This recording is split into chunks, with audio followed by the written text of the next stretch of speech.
Hey everybody, the roving reporter here. So how you going? All right, so can you guess what I'm going to be talking about today? I want you to listen to two stories, and then of course from the stories, guess what I'm trying to get at. Here we go, all right? Story number one.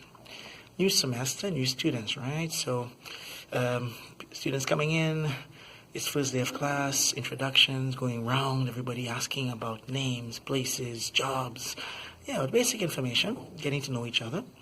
And all of a sudden, one of my students comes and says, hey, didn't you teach one of my high school friends? I said, I don't know. What's the name? She mentions the name. I don't remember the person really. But then she says, it was my high school friend.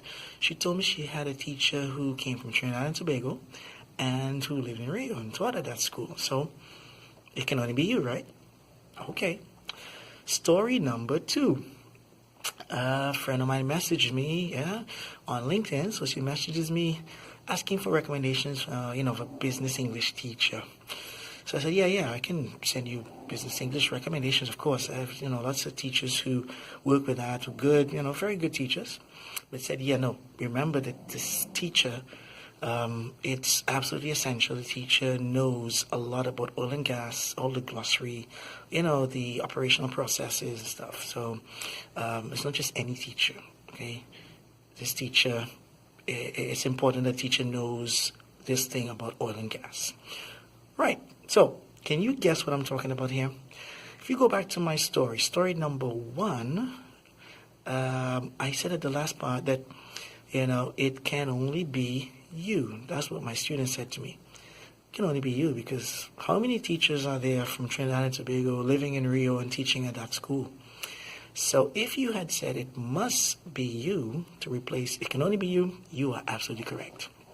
And if you had guessed for the second one that when I said, it's important or it's essential that the teacher knows oil and gas glossary, then if you had said the teacher has to have experience with oil and gas, then you are absolutely correct. There you go, bingo. So I'm talking about must and have to, basically. And one difference between the usage, in this case, must meaning it can only be, and have to meaning it has to be, but it can't be anything else. So there you go, the difference between must and have to, just one of the many differences between the two. All right, I'm the roving reporter, so you take care. Bye-bye.